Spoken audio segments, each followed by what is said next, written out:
like some locals are out.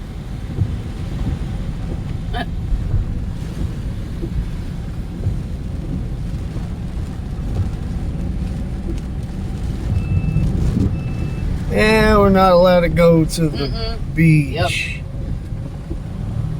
All right.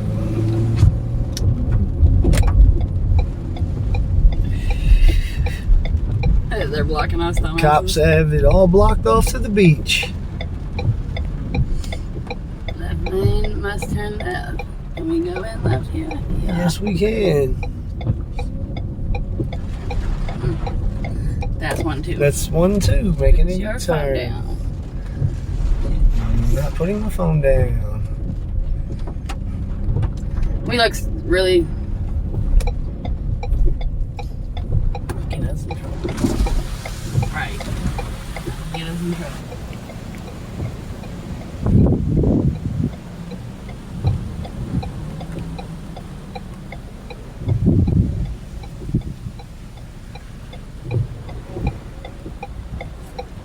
Alright, roll that up.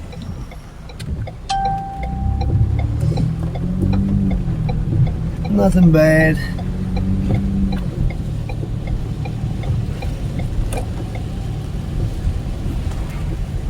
Stay out of the way of emergency crews, out of floodwaters, to provide, of course, life safety assistance for those who may have stayed in some of the more hazardous areas.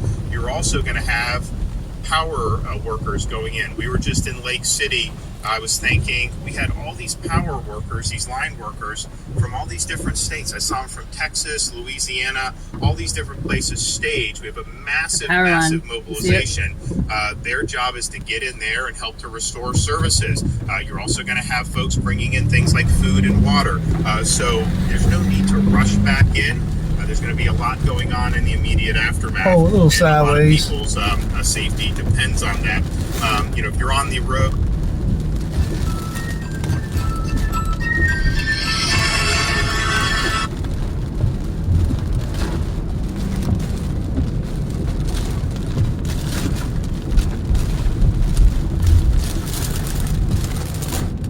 to navigate some of these roads. That's why FDOT's immediate mission is to clear the roadways so that people are able to go in and access that to be able to help deliver services for people. In 2019, we were projected to be hit by Hurricane Dorian, which was a Category 5 storm. Unfortunately, at the last minute, it took a northward turn and missed the coast, but we did have a really massive mobilization. This mobilization's exceeded that. This is a really, really significant effort, county level, state level, federal support. It's really been impressive to see. Director Guthrie has asked for additional airlift, hoist, and high water vehicles from DOD in coordination with FEMA. The Secretary of Defense has approved Florida's request for dual status of our National Guard forces under Title 10 to provide additional forces, which we very much appreciate. We will also be submitting momentarily a major disaster declaration for all 67 counties. We'll request that the federal government reimburse 100% of the upfront costs for the first 60 days to ensure that we can quickly recover and move forward into the response and recovery part. And if you think about this storm, have we had storms that have been as strong as this hit Florida? Michael, Hurricane Andrew, Labor Day hurricane many, many decades ago. Yes. Have we had big storms that left a lot of water and flooding? We had Irma recently. This is really bringing both to the table. I mean, you're going to have massive amount of power hitting that coastline with really, really strong winds. That is going to do a lot of wind damage. But you also have the storm is so massive, and people are kind of comparing this to the track that Charlie took in 2004, because Charlie was like this, was expected to hit Tampa Bay, it turned and ended up hitting Southwest Florida.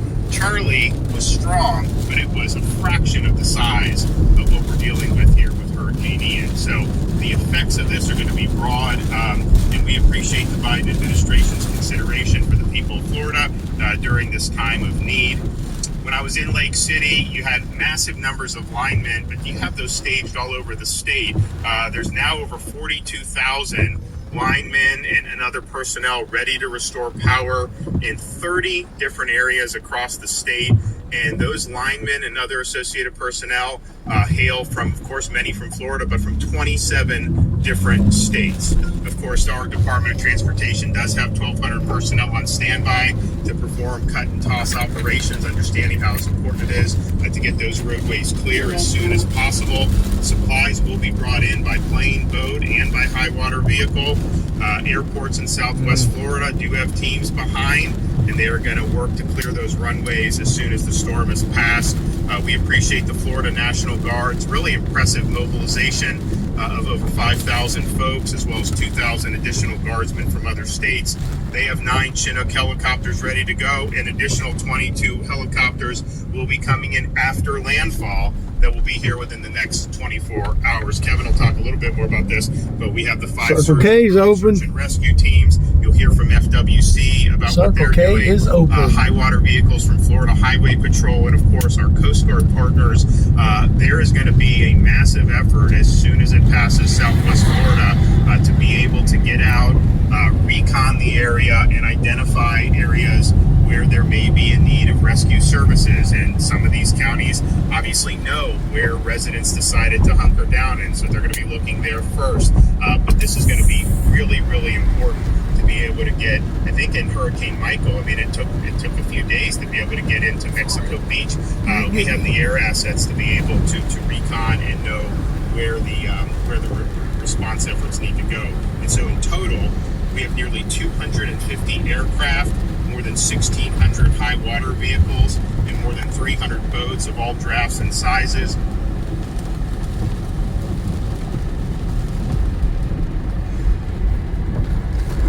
Clearwater police just out in random areas.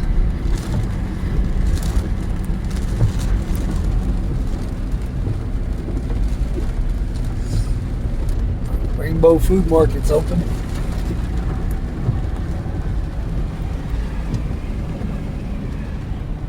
At least everybody's palm trees will be rid of the dead leaves. We'll take a left here on Lakeview. Some people with some boarded up. There's a boarded up house.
Take a left here on Keene and Lakeview.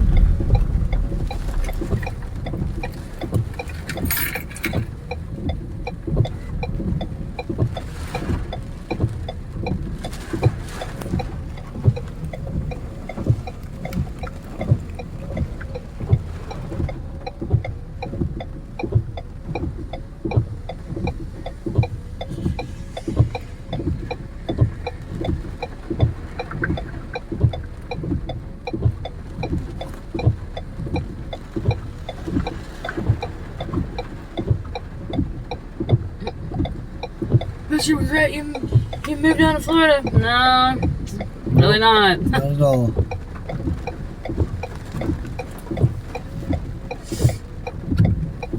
Alright.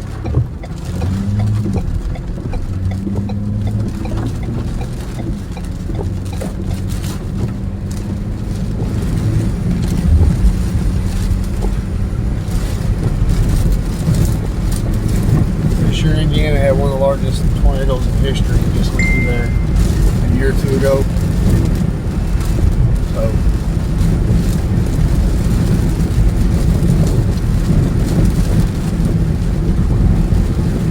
1:20 p.m. Post another one later. Right from the balcony.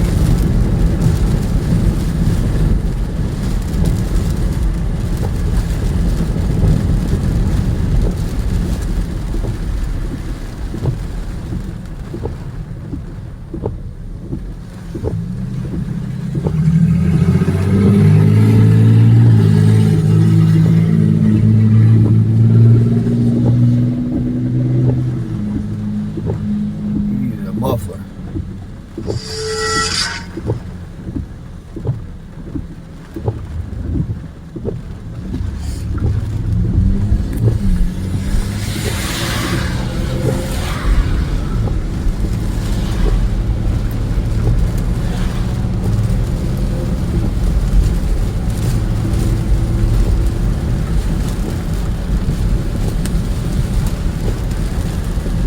Bethel Golfer Bay.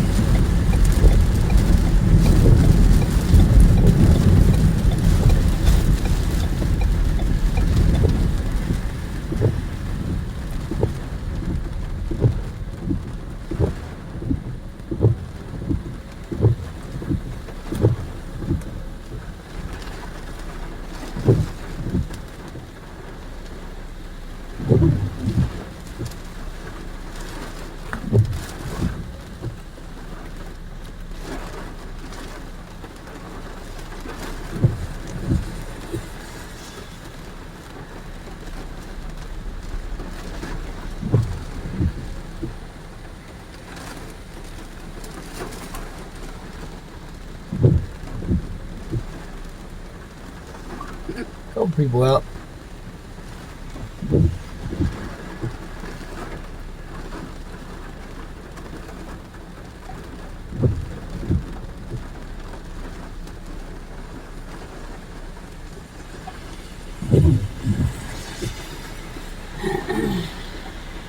Outdoor.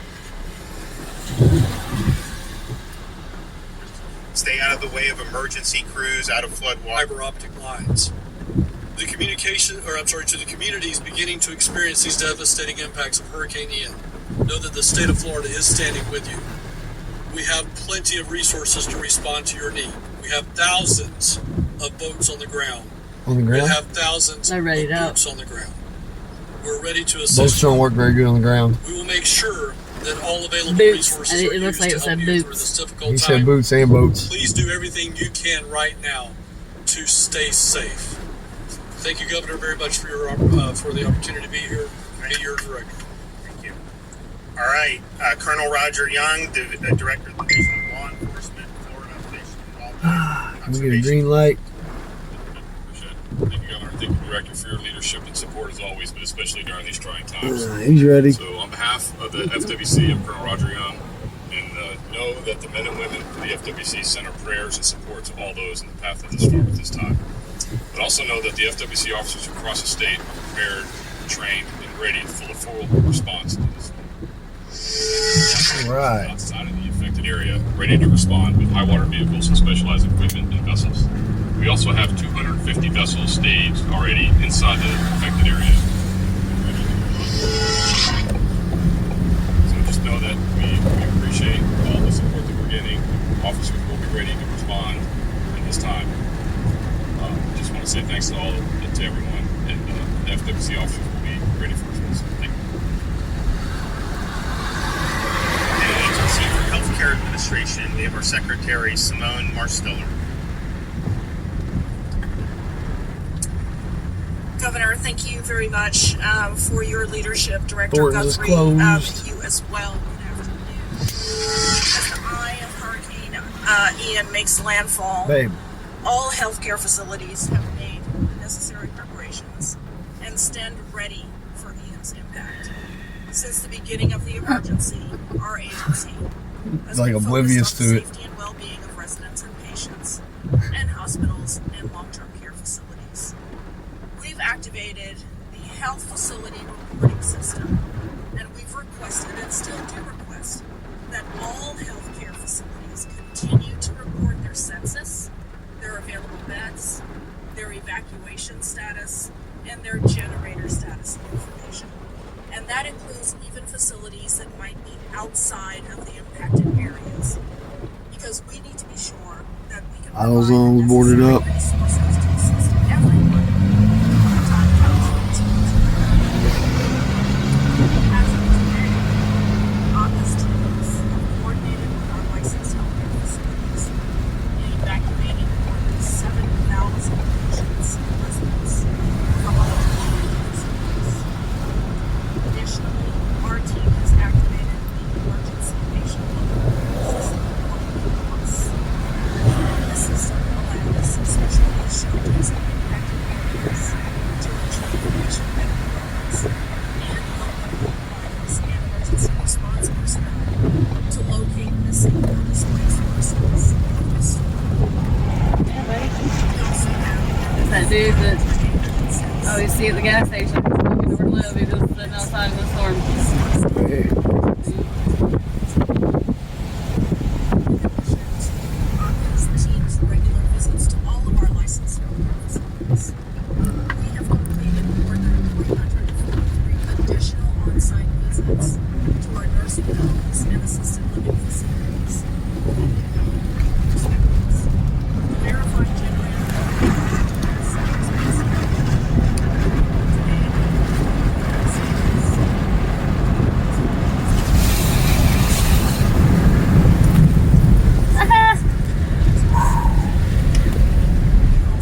nothing I can do.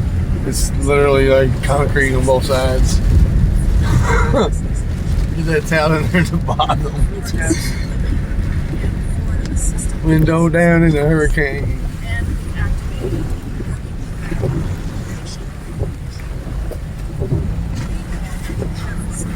Get that towel there. It's gross. It stinks. It's like really dirty. Oh, this one. This one's fine.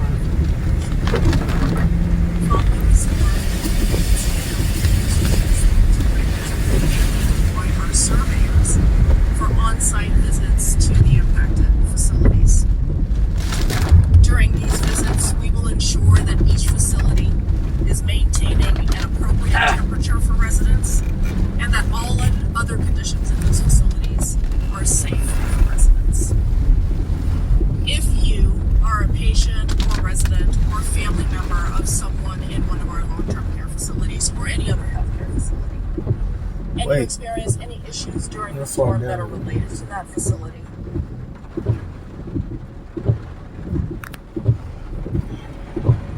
or your stay there or the service, please know that you can lodge a complaint with the Agency for Healthcare Administration on our website, and that's AHCA.myflorida.com, using our online complaint portal.